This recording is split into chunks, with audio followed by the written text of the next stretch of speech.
Yun, so ayun guys, harvest day na. Actually, 2 days pa bago to i-harvest.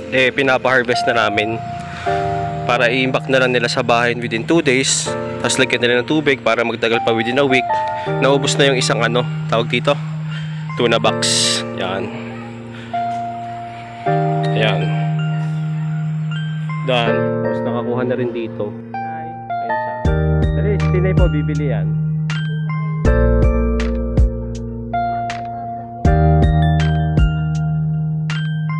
Bili ka na, Tinay, ng gusto mo. Dali.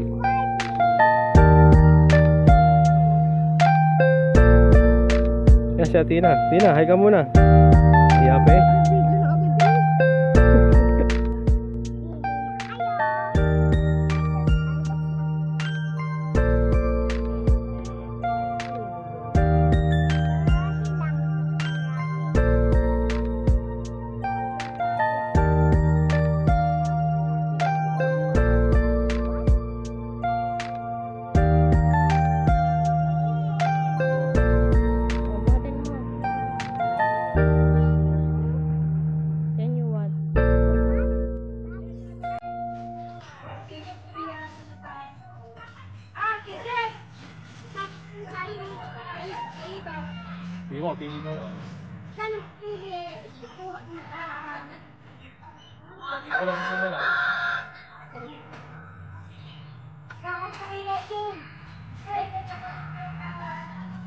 Alin pa?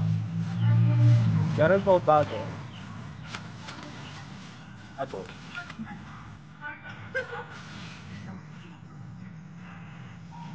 Sarapin.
Wait lang po.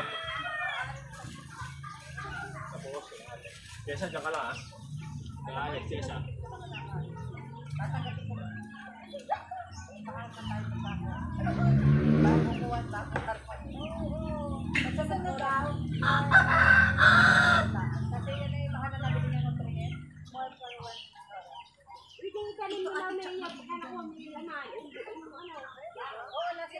Ano po yung isang isang sitang? Lalagay mo lang ibababad mo sa tubig.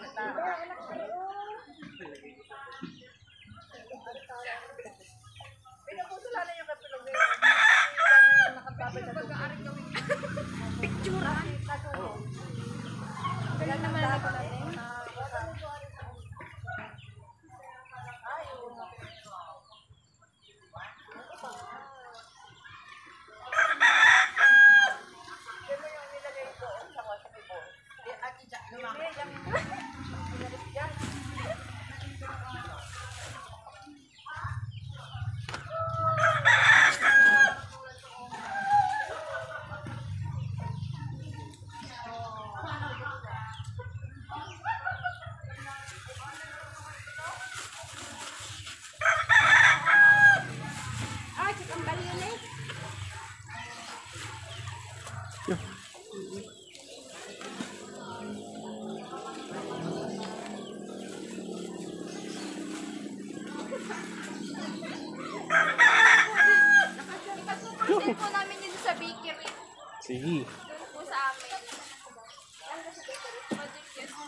Ate, oh.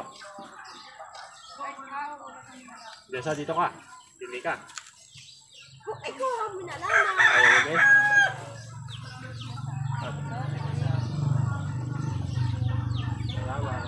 Ate, hugasan mo sa malamig na tubig. Para crunch. Wala na pong bagay.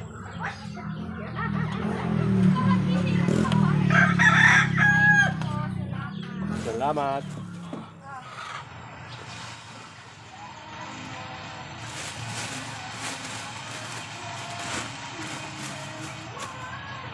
Saan po? Wala nila yan.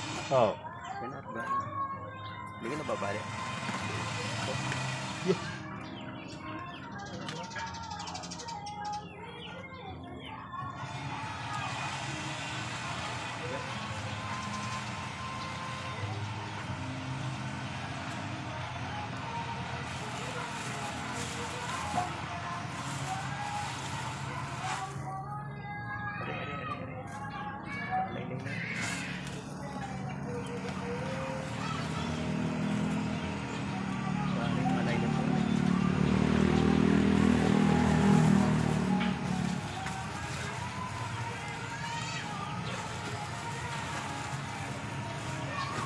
Alin po? Ito ba?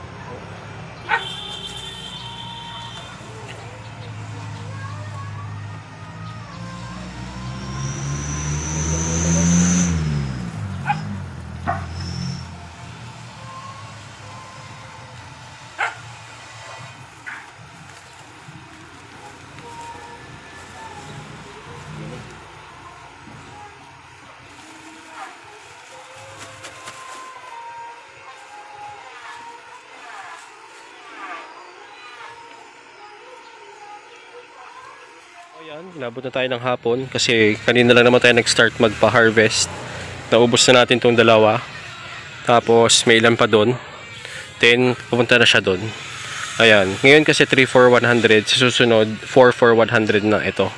Kasi mahal din yung nabili ko mga nutrients dito. Dito kasi is alam ko na kung paano. At syempre, may mga nakikilala na tayo at mas nakakamura at nakakatipid tayo sa mga gamit.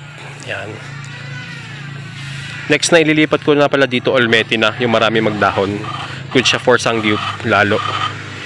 So ayun.